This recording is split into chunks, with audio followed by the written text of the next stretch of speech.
This is episode number 122, featuring Australian artist and rock star artist, I might add, Leon Holmes.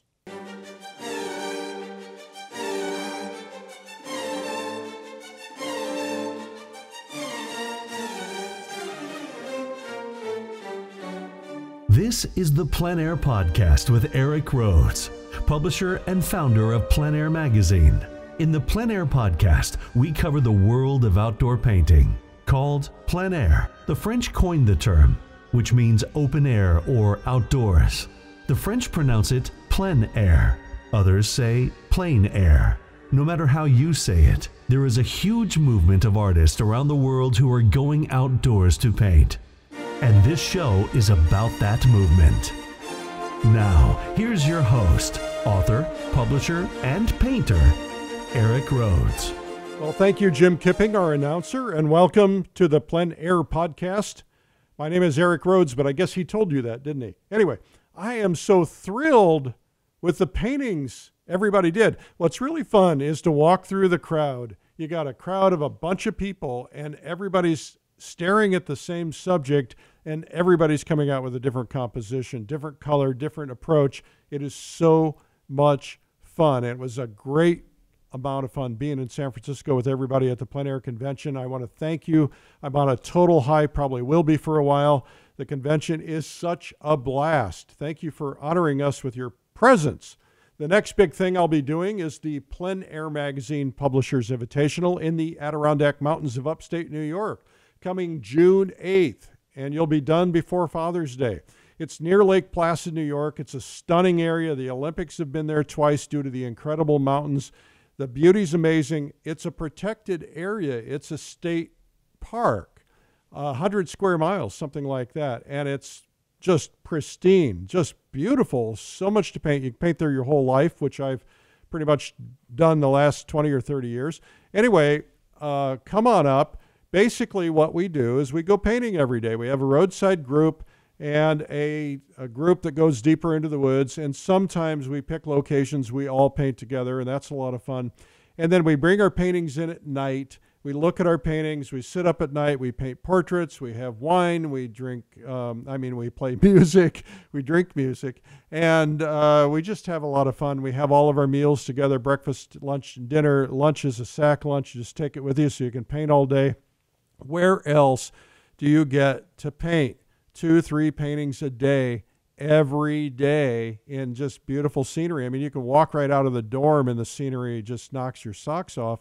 So come on up with us. There's no workshops. Everybody's equal. We have beginners there. We have some famous painters there, but we're all equals. We're just there to have fun and paint and play. So there's nothing else going on, just painting. And there's no invite required, even though it's called the Publishers Invitational, open to anybody who wants to come. There's only one rule: no drama. If you're a jerk, you're not welcome. Sorry, jerks. Anyway, we want to have fun. We want you to have fun. We're not there to have drama. You can learn more at publishersinvitational.com. Coming up after the interview, I'm going to answer some art marketing questions in the Marketing Minute. But first, let's get right to our interview all the way across the globe to Australia with my friend Leon Holmes. Leon Holmes, welcome to the PleinAir podcast. Yeah, g'day, Eric. How are you? G'day. Well, of course, you're in Australia. Of course you would say g'day. Yeah, it's pretty common way we talk over here, I suppose. Yeah, but those of us over here think it's pretty cool. Yeah. So, Leon, for the people who may not have the benefit of knowing you yet or seeing your painting, explain to everybody what it is you do and how you do it. Yeah. Well, I guess I'm primarily a plein air painter. I do enjoy painting from life most of the time. Even in the studio, I think I'd prefer to set up a still life rather than painting too much from photographs. Over the last few years, I've got more involved with the outdoor painting. I've been going out more and more. I'm painting smaller and smaller, just trying to capture the light.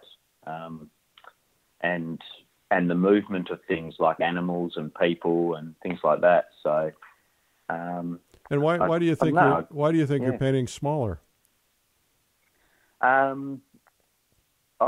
Things move too fast, and light moves too fast, and there's a spontaneity of it. I've also been getting excited in my mind to go big. So, I think there's very much an experimental side to me, and I'm always looking for new ways of keeping it exciting. Otherwise, you do get pretty stale, and sometimes you don't want to pick up the brush in that case. So,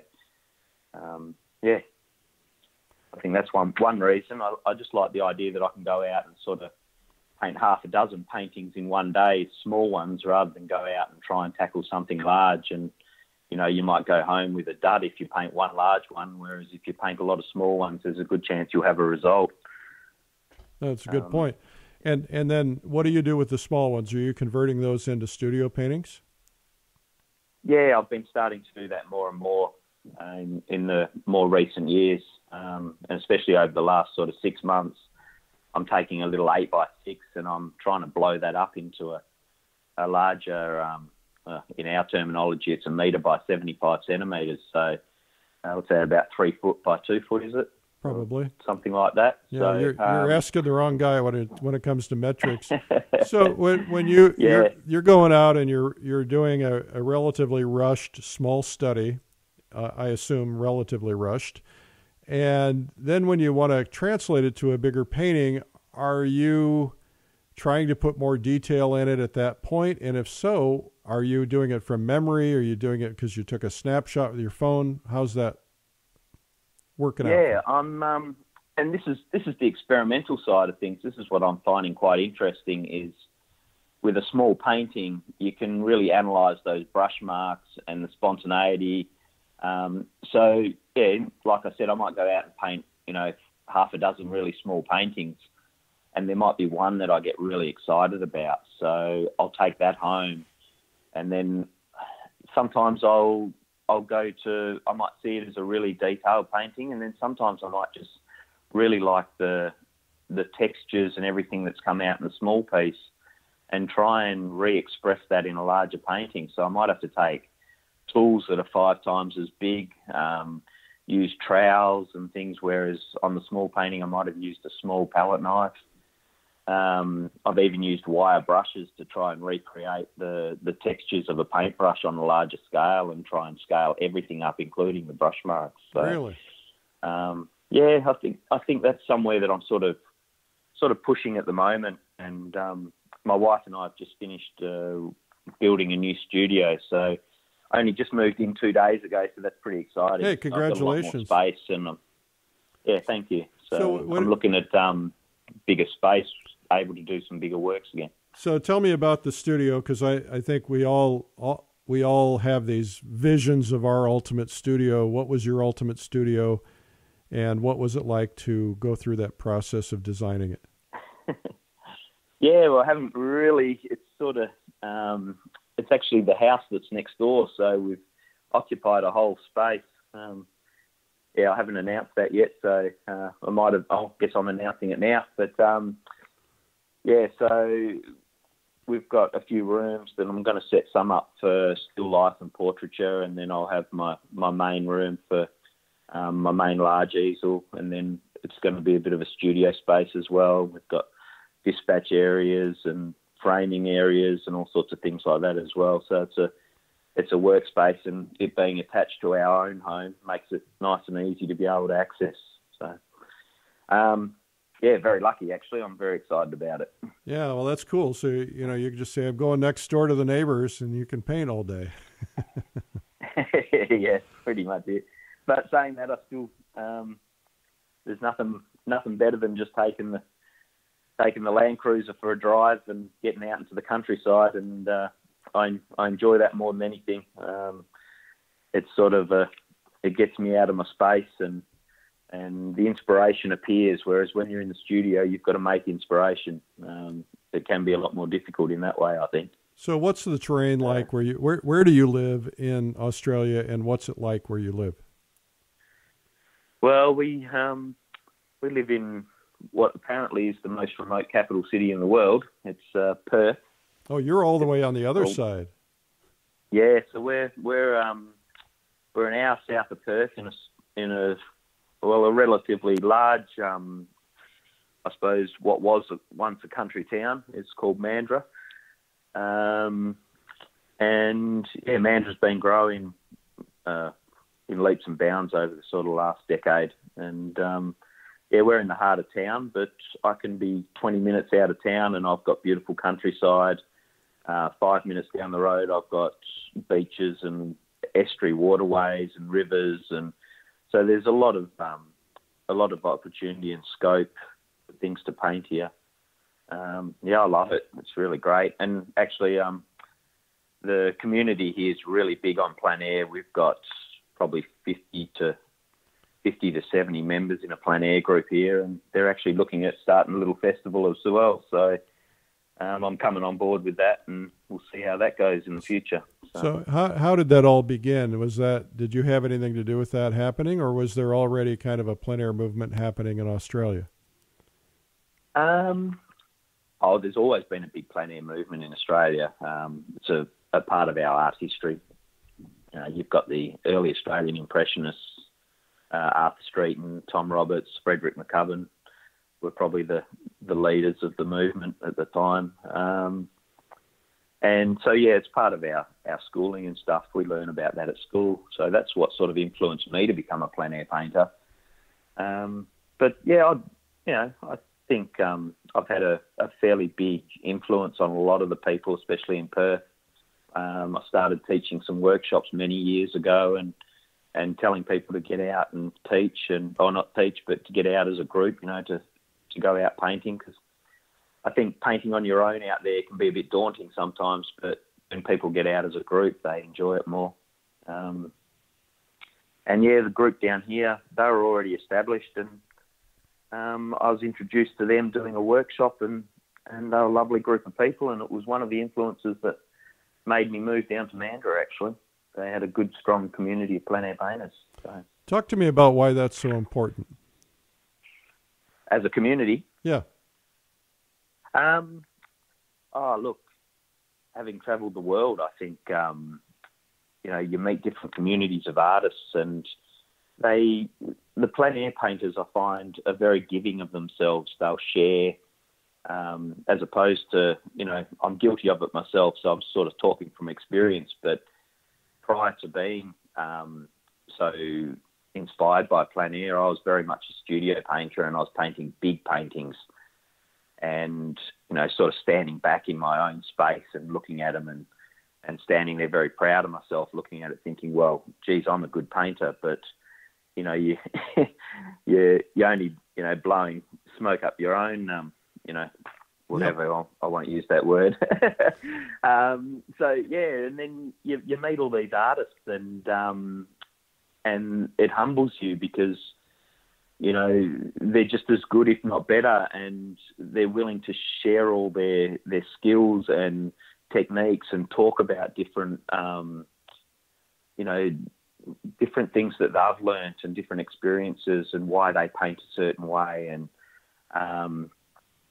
And I think that's very important because people share more as a community, and especially with the plein air. And credit to yourself, Eric, what you've done for the plein air movement. You've brought so many people together, and I think it's fantastic. I came to the convention a couple of times. I really enjoyed it. I met so many different artists and made so many different friends, and I've got friends all over the globe now, and I get invited to different places through those friendship connections. And it's just fantastic. It is fantastic. I tell my wife, you could drop me or drop any plein air painter in almost any part of the world, and if we had a way to figure out where they were, I mean, you'd have a place to stay, or you'd have somebody to go painting with at least, and you have, they're your tribe. You have something in common, and I find it so exciting to hear about what's going on in Australia and all the people painting there. And as I've kind of done my homework on this and browsed around at the plein air paintings that are coming out of Australia, the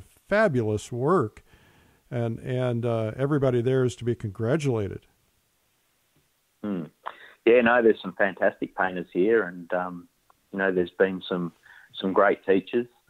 That's something I find interesting is the different places that you travel. Like, you can go to Europe and they paint differently as a body of artists. Individuals are all individual, but I see almost a movement between the different countries when I travel. You can go to Europe, and especially in Northern Europe and Holland and Germany, they're a lot more, they enjoy the texture and the flow of paint. And then you can go and paint with a lot of the American painters, and they're a lot more direct, and they're very thoughtful of their brush marks, and every individual mark seems to mean something. And then you can come to Australia, and there's different painters again, and I think we're influenced by, our own country's masters and what we've learnt at school, but we're also influenced by our peers and what's happening in the movements around us and the teachers that are very prominent within what's there. And I found that very interesting, and I think that's influenced my own work in a lot of ways. And I like that, because some days I'll paint so different I'll be influenced by somebody that I've painted with in Europe, and then the next thing I'm influenced by somebody I've painted with in the US, and then I'm influenced by somebody I've painted with in Australia, and all my work seems to differ in a lot of ways, but they still hold themselves together as my own body. That keeps things from getting boring. And I think that's kind of wonderful.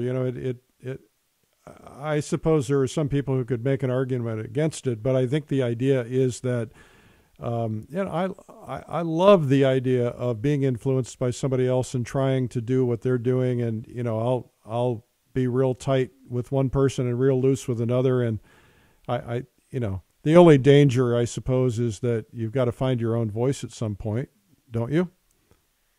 Yeah, I think it still must come through, because I get so many comments that people recognise my work when I put it online, or they say I've got a distinctive style and it's my style.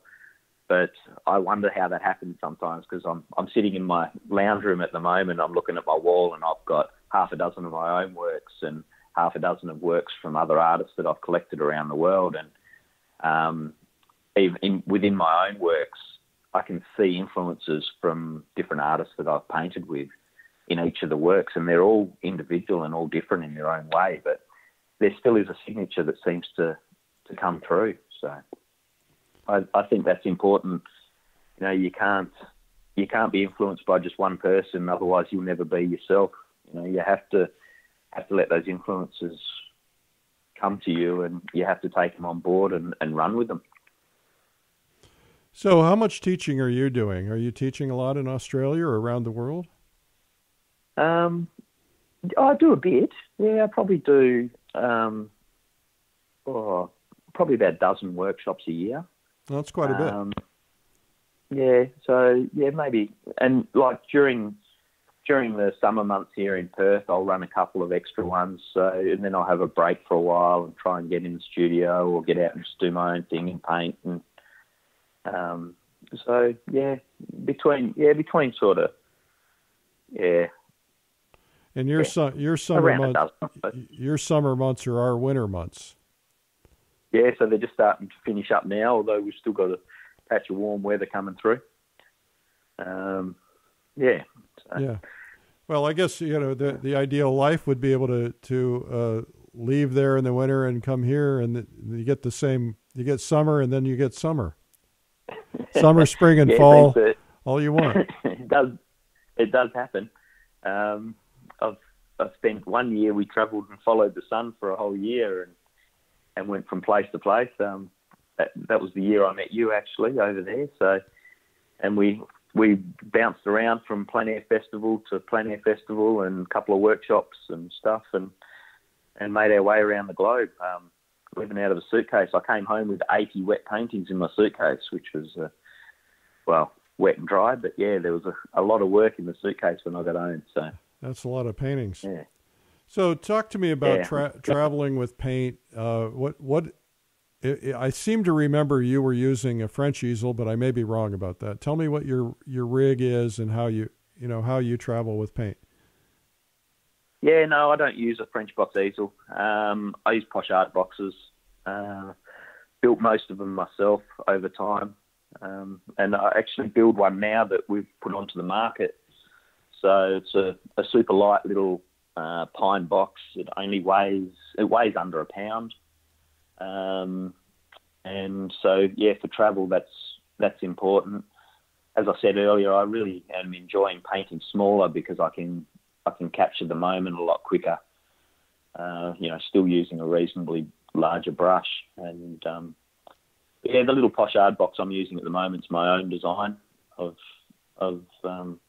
bought one or two over time, but yeah, I've probably designed 20 of them over the times. But yeah, this one's a really nice little light unit. And I'm looking at it on your website right now, and it looks like it's at leonholmesart.com.au/equipment. Yeah, that's the one. Thanks. Yeah. So yeah, we've got that, and then I've built my own basic panel carriers, and then when it comes to carrying some wet paintings in your luggage, I just put them face to face with a bit of cork to separate them, and then back to back, face to face again with the cork separating them, and tape them all up and stick them in a garbage bag and stick them in with my luggage. So, and as long as I'm painting all the sort of same size, I normally paint two sizes when I'm travelling, and then I can split that board up by drawing lines through it and just painting four on a 12 by 16. I can cut that up into 3 8 by 12. Yeah, sorry.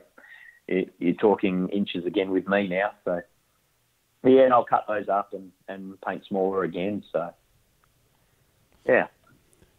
So when you teach, I always like to ask this question because everybody kind of approaches things differently. What are the essentials if you're teaching? I assume that people are somewhat experienced by the time they're coming to a workshop, but what are the things that you're finding people are making the biggest mistakes on, and the things that people most need to work on, and where you're taking them, what things you're focusing them on? Yeah, my classes seem to always change. I won't actually go in with a set agenda. Sometimes I'll go in and I'll think, well, this group might be less experienced than another one, so I'll keep them at basic tonal values and a little bit of trying to get scale and perspective right, because I find that's always something that we all need to work on as artists. And you quite often see, figures are painted too small, or they haven't got the angles right on a rooftop and stuff like that. So I'm very vigilant with my perspective drawing. But I think the one thing that I'm really trying to teach at the moment is that it's a journey and not about the end result. I see too many people come to the class and they've bought a large canvas and they think that they're going to paint this masterpiece out there in a day, and they'll sit there from 9 o'clock in the morning and still be painting the same piece at 3 o'clock in the afternoon, and all your light angles and everything have changed, the consistency of light, the temperature of light, the whole lot has moved and changed on them. And they might have started off with something that was going to work, and by the end of it, they've completely destroyed it, or they've gone and painted something too big and they've made a structural or a design fault in the beginning, and they've been beating a dead horse for the last 4 hours. So yeah. I'm trying to teach people to paint smaller, enjoy the process, and just think of it, it's only a little piece of canvas and a bit of time. And both of those things, you can get more of them. It doesn't really matter. So I'll even paint a nice painting, and it might even be a winner, and then I'll take my palette knife and just scrape the whole thing off. And everybody's mortified. Oh yeah, they're mortified. But it's trying to teach people not to be precious and just to enjoy that journey and not worry about the finished result. If you want a finished result, take it back to the studio. Or plan it in the first place, Do small sketches in your sketchbook, work out the no-tan patterns, work out what's going to happen before you even embark on the canvas. And then if you're embarking on a small little canvas, embark on that and then go to a larger one again if you need a piece for show. which is quite often the case. If you're painting at an event, you do need to put something up for show. So my little process will be a small little thumb sketch, then a small little painting, and then work up to a larger painting that I've got a frame to fit it. So, yeah. That's where I'm sort of trying to teach people. I'm trying to teach people that it's a journey and not an end result. Now, what about the part about making a living as an artist? Looking at your website and looking at the bio, if you will, it talks about all the different shows you've been a part of, but the clientele, you've got companies, big companies all over the world that have collected your art. How does that happen? Yeah, I don't know. Well, I thought you were going to share these great secrets. Look, I worked in advertising. Did about 6 years in an agency, so I think that influence on my life has been massive. And sort of understanding your target audience, understanding that it's important to talk to people, and you're not going to get somewhere as an artist if you just sit in your studio and paint your pictures and leave them on the wall and wait for that person to walk through your door. You do have to go to events and talk to people and feel them out and see what they want and make offers to people. Be creative. I had you would have seen on that list that there was Multiplex, which is I don't know if they're an international company or a company from Australia, but they're a big developer here in Australia, and they developed a set of condos down on the beach here, and they came to me through a contact of somebody that I knew, and they wanted me to do some prints, and I said, well, we can do those prints, but it's going to cost you a lot of money to frame them and put them behind glass, and then we're going to have to work out getting the photography done, and there's going to be a lot of expense to just in the setup of it. I said I'd be happier if you commissioned me to do smaller paintings rather than prints, and we managed to upsell them into doing tiny little paintings, and I ended up painting 200 paintings for the company, which they gave to each of the condo holders, and had a big exhibition for the launch of the condos. So. Oh, that's it. You've got to be open-minded and make offers. So, it was fantastic. 200 paintings in 6 months. I thought that was a massive achievement at the time, but I nearly do that now anyway. well, I think though, from a marketing perspective, because I talk marketing all the time, I think that the fact that you put yourself out there and you spoke up and you kind of switch pitched them rather than accepting what they wanted to do, you moved them forward, moved them in a more positive direction, probably was a big win. Sometimes you just gotta ask. Yeah, I think it was a win for both of us, and I would never try and push something for my own profit, whereas somebody else wasn't going to get as much benefit out of it. No, of course. I think that's the way to work it as well. But I think it was that particular commission was definitely a win for both of us, and it was good fun. So, which is what it's all about, really, isn't it? Got to enjoy it. So, what's next for you? What are you going to be focusing on for the next few years? Is it more of the same, or do you have some new ideas, new shows, new plans? Yeah, I'm always trying to have a solo show each year. This sort of comes around on it themes itself by just whatever I seem to have been painting. And my next exhibition will be my solo exhibition's in May. I'm doing an exhibition of cow paintings, and I've been sort of painting. I love painting cows. I love painting any sort of livestock, and there's something about the cows because they move so slowly. You've got time to capture them. But then, it's interesting. That's an interesting thing too, because in Europe you'll have some cows to paint, and they'll be sitting in a paddock that's about, I don't know, 50 yards by 50 yards, and then you come over here and the paddock's like 50 miles by 50 miles. So you get lucky and you find some cows next to the fence and start painting them, and within 10 minutes they're a kilometre away. But if you're in Europe, you start painting them, and in 10 minutes they can only stay within the paddock. So it's always interesting what I find the differences between the different countries. But so my next exhibition's cow paintings, and so I'm working on those. I've been collecting a body of work for I've probably got 3 years worth of cow paintings that I've just been collecting on the shelf for this day. So looking forward to that, and I'm getting in the studio to do some larger works from the smaller studies that I've done. And so that's the exhibition. I'm always holding exhibitions once a year. Yeah. So how does light differ where you are versus places that you travel? Is it all about the same? But you're pretty far. Perth is it west, far west, or is it far east? I guess it's far west, isn't it? Yeah, it's far west. We're on the southern west sort of tip of Western Australia. So would that be the equivalent of the California coast? Is the light very similar? Let me think. I'd say so. Yeah, we're at 37 degrees, I think. About 37 degrees south.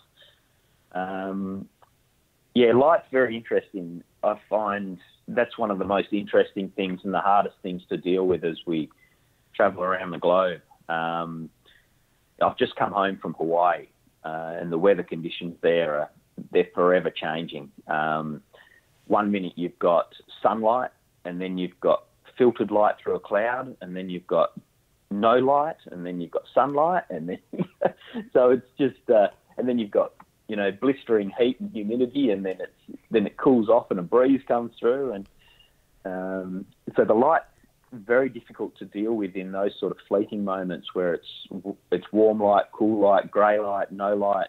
Sort of. I find Hawaii very difficult to paint in. So you were probably in the Maui event. Yeah, I was in the Maui PleinAir. So fantastic time. When you're in an event like that, are you still painting the small 6x8s?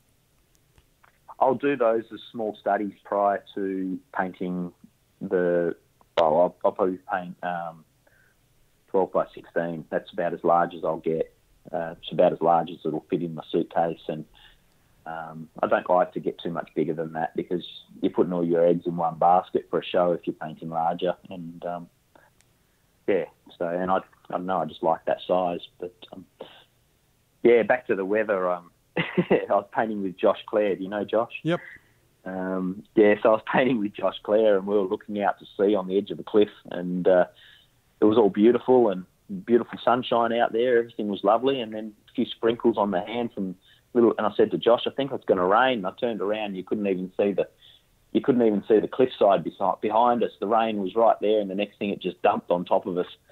The two of us scrambled up the hill with all our gear falling out of our backpacks, and we got to the top of the hill and got to the car, and it stopped raining. So it was quite a funny experience, and we were just two drowned rats standing there thinking, what the hell just happened? So, but the other thing I find interesting is the light when you travel. You can go to Northern Europe, and during their summer, the sun doesn't even set. It just sits there and hangs on the horizon for hours and hours and hours. And I remember being in Holland for a PleinAir event in Noordwijk and Katwijk, which are quite historical places for PleinAir painting in Holland. And I was standing there, and I was standing at the bar, and it was just about to be sunset. And I thought, it's going to be sunset. And I grabbed my gear, and in Australia, you've got about 5 minutes to catch the sunset, and it's gone. So I grabbed my gear, and I ran down the beach, and I got my gear out, and I started painting. And then the sun sat there on the horizon, and it sat there on the horizon, it sat there on the horizon. And I was still painting about an hour and a half later, and all it had done was go sideways. So the sun sort of sat there at the same level and went sideways. And I was expecting it to go down, and the colour temperature stayed the same. And I found that very interesting. And I think it's a bit of a theory of my own, I wonder, but you look at some of these beautiful Russian painters where they've painted portraits of Russian characters sitting outside in the landscape. Yeah. And it looks like, how did they manage to capture that in such a, with beautiful warm sunlight glow? You can tell it hasn't been painted in the studio. And my theory is, and I'm gathering it's been written somewhere, but I wonder if they've just taken a model, sat them in the landscape, the sunlight sat there for so long at the same trajectory and the same angle, and they've managed to just turn the model 5 degrees, turn the model 5 degrees, and been able to paint them all afternoon basically without having a change in the light angle and the temperature. So. Well, you've got my curiosity now. I'm going to make a phone call and see if I can find that out, because the classic Russian paintings of people outdoors, and that's part of the agenda. If you go to the Sarakov or the what's the other one? The one in St. Petersburg.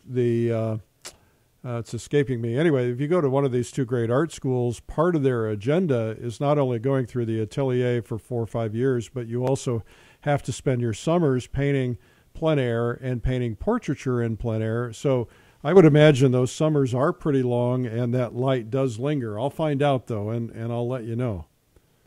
Oh, it definitely lingers because, that's probably one of the reasons I paint small and I paint quick is the sun just comes straight down and goes. It's very similar to painting in Florida when I've been down to the Forgotten Coast. Right. And you have those sunsets that just electrify the sky, but it's only there for minutes and it's gone. I recall painting sunrise one day with David Boyd and Jim Richards. We were all sitting down there. And I ended up just painting the colour of the sunset down the side of my panel, and then I drew the picture afterwards and used those colour notes to paint my sunrise because I didn't have time to paint it all in. I just had to make colour blobs all the way down the side of my panel, and they were all there in order of where they sat in the landscape.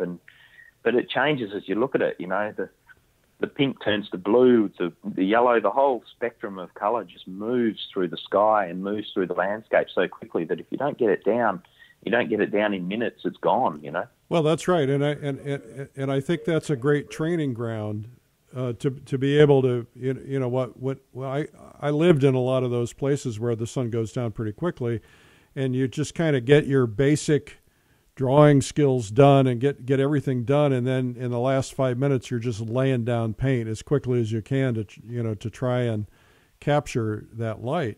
And that happened to me just this week. I had about all of a sudden the trees turned bright orange and they lasted for 3 minutes and they were gone. Yep. That's it, isn't it? And and that's that journey that I talk about. I like to paint the journey and experience that sunset, experience that time, just sitting out there with the birds and the nature. And, I'll be painting outdoors and kangaroos jump past me and it's just a beautiful thing to be out there and experience that sunset. And, most people are too busy to be able to sit there and enjoy that. And I'm out there painting and, whether you get a result or not, it doesn't really matter. I'll get a result every now and again, and it's enough to have for an exhibition or to make that marketing and that sales side of it. But the more you do, the more chances you're going to have luck and paint a cracker. So, well, and you get to be outdoors and exactly. Yep. So you were talking earlier about experimentation a little bit, and you talked about kind of trying what you're learning from others. I think you have some thoughts on experimentation and how you go about things and how you challenge yourself. Can you touch on that? The challenge of just it's finding something to inspire you and finding something to influence you and then like I saw Charlie Hunter did something this week with encaustic wax, and he's just he's always pushing boundaries and trying something different. I love his work, and his design is amazing. But we're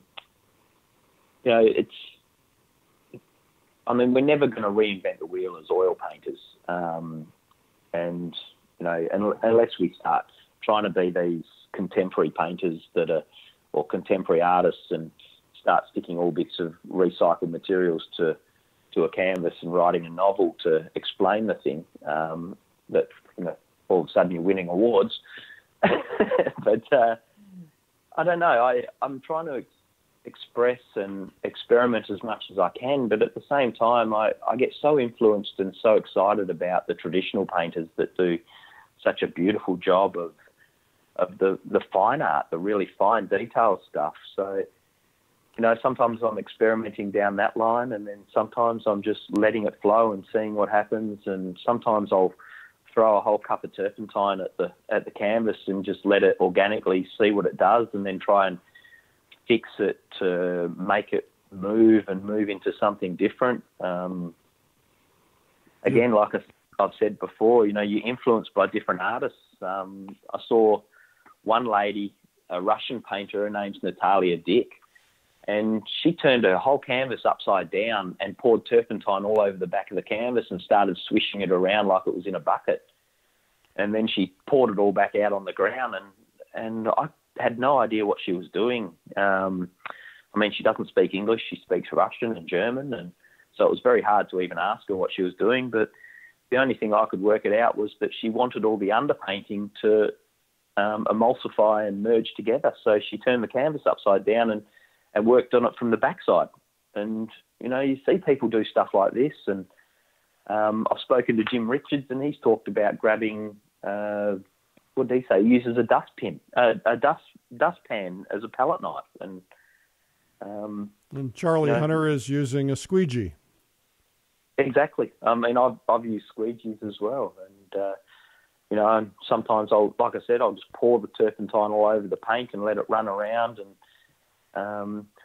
Michael Harding, I love Michael Harding's paints. I guess I'm allowed to talk about products, am I? Sure.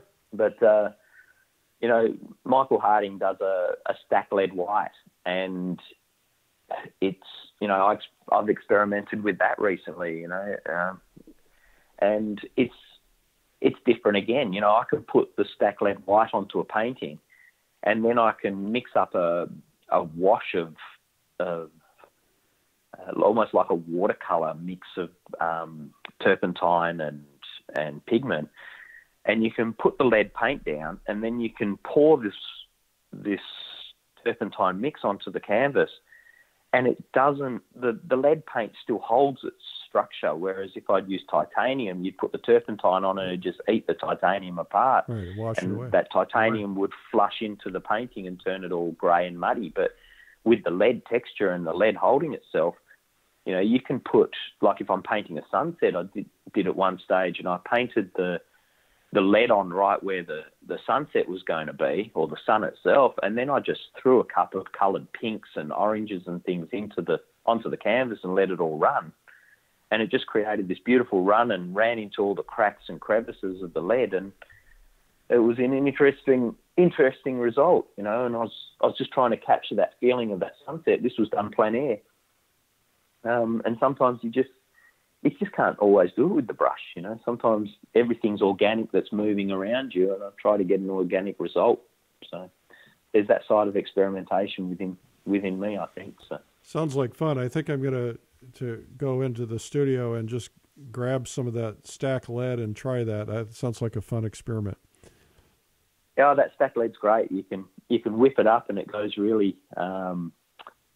I think thixotropic's the word for it, and it almost goes like chewing gum. And then if you take it straight out of the tube, it's stiff and tough, and you can sort of plaster it on like clay. It's a really interesting product, but of course it's lead, and we've got to be a bit careful with it. You don't want to go eating the stuff or sanding it, or sanding it, yeah, breathing it in. But look, that's another thing I express with my students is always, you're asking me couple of things I try to teach my students, and I see a lot of students rock up with student quality paints or not so good a quality products, and I find one of the biggest struggles that I see a lot of students have is they put their washes down to block in the painting, and the wash retains a really oily consistency, which makes it very difficult to put the next layer of paint on. Because very slippery. Yeah, it becomes very slippery, and you know they'll use odorless turpentines and things like this, which are also very slippery products. You know, they're very oily. Odorless turpentines are, well, the ones that we have here in Australia are designed with a lot of oil in them, so they've got a body and a weight to them, so they're not so airborne. And they're using these products, and then they're using an inferior paint product which doesn't have the pigment quality.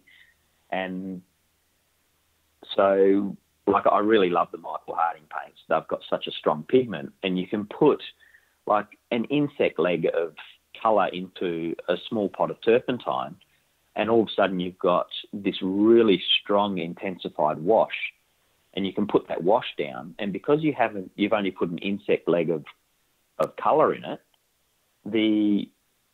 you're not putting as much oil into it. Whereas if you're using a student quality paint or not such a high density quality of paint, you're putting,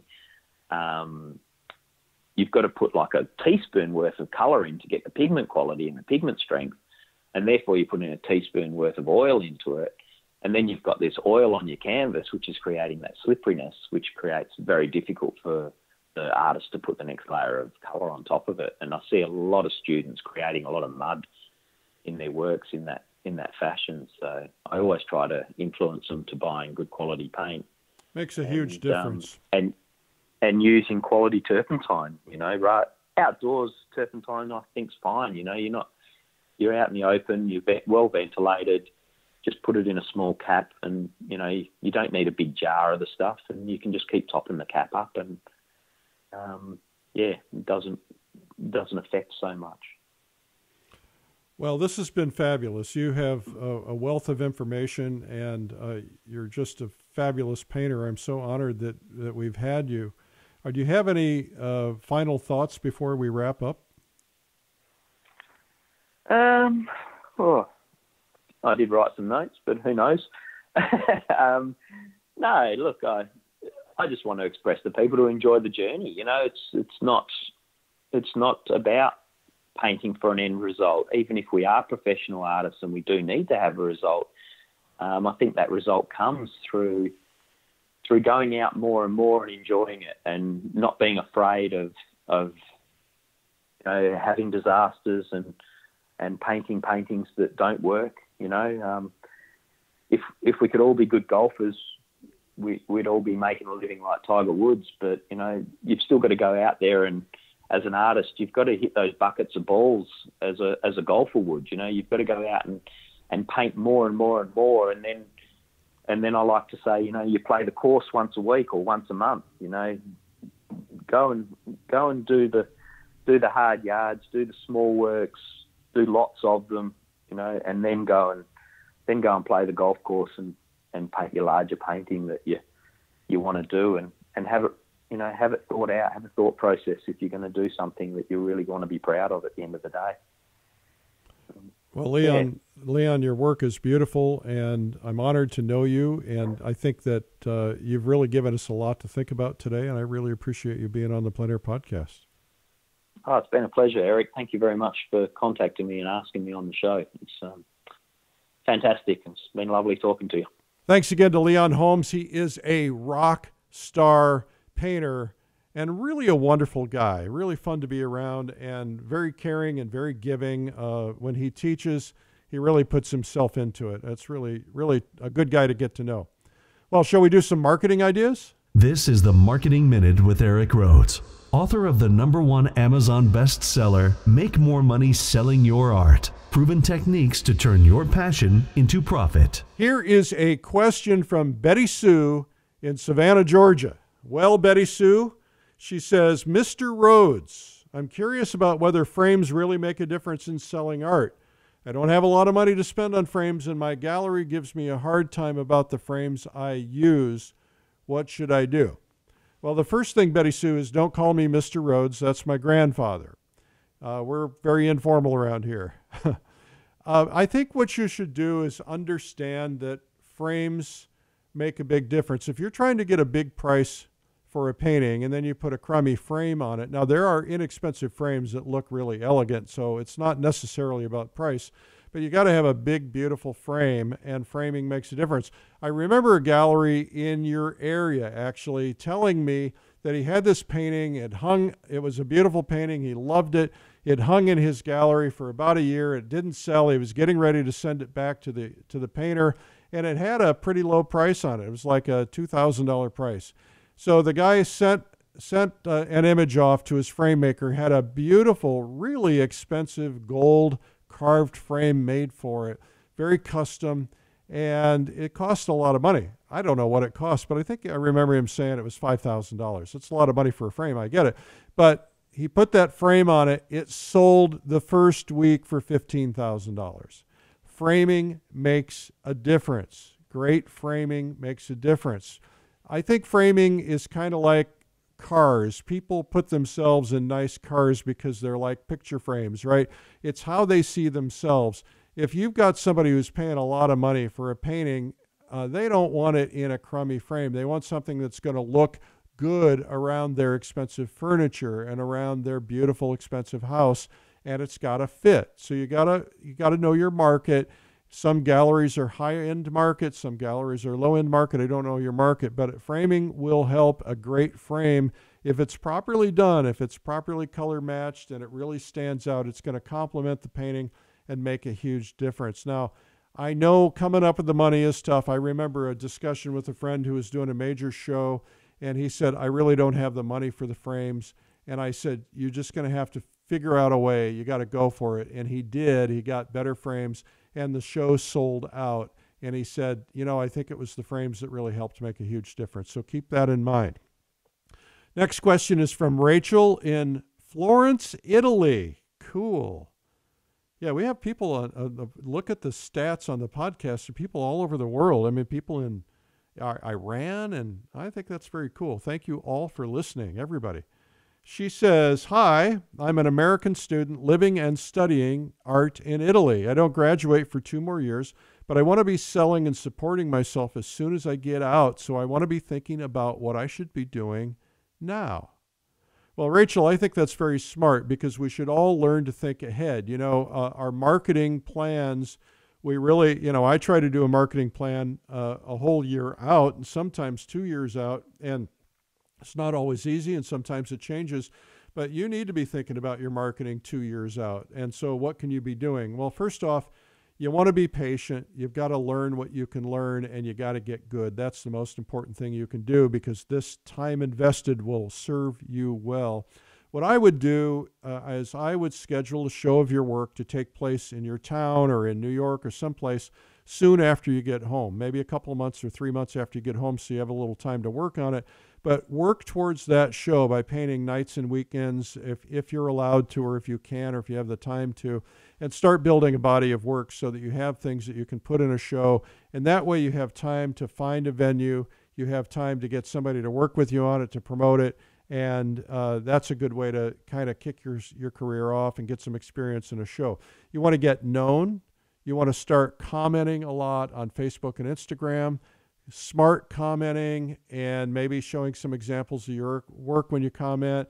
Don't be too overt, but be smart, be intelligent, and talk a lot about things that you're learning, and that will help get your brand out there. Now, that's not the only place to do branding, of course, but it's probably the only thing you can afford right now. You also should be ready for gallery shopping. Now, the galleries are going to say you're probably not ready yet, because you've still got a couple more years to learn a lot of stuff. But I remember when Katie Whipple hit the market soon after graduating from the Grand Central Academy Jacob Collins School, she was like a rock star on fire, and she has been on fire ever since. I mean, she's doing these incredible paintings. She's doing these shows. Her stuff seems to be selling.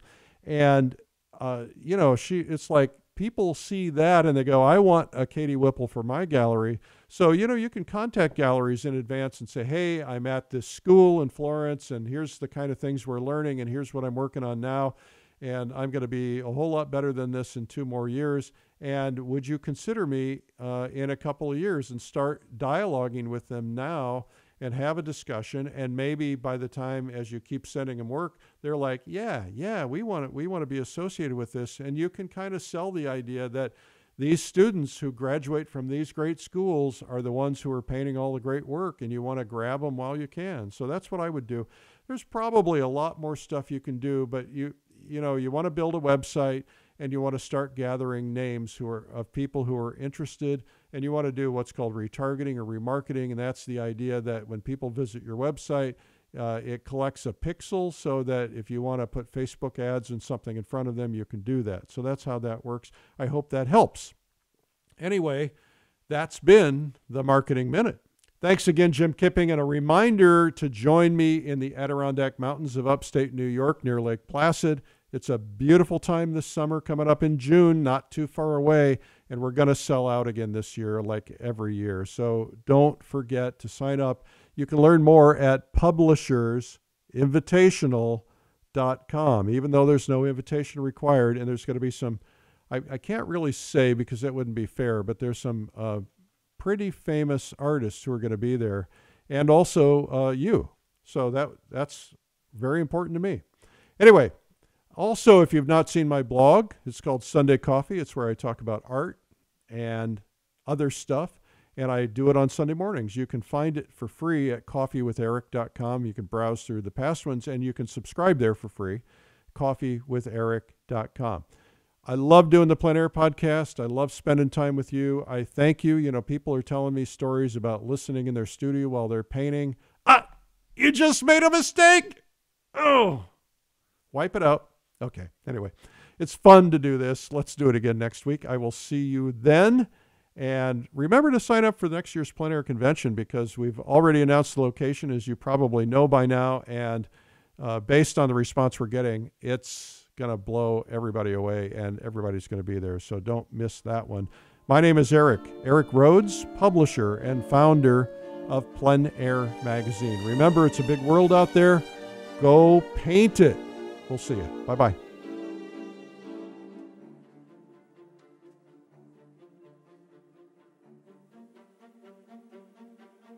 This has been the PleinAir Podcast with PleinAir Magazine's Eric Rhodes. You can help spread the word about PleinAir painting by sharing this podcast with your friends. And you can leave a review or subscribe on iTunes so it comes to you every week. And you can even reach Eric by email, eric@pleinairmagazine.com. Be sure to pick up our free ebook, 240 PleinAir painting tips by some of America's top painters. It's free at pleinairtips.com. Tune in next week for more great interviews. Thanks for listening.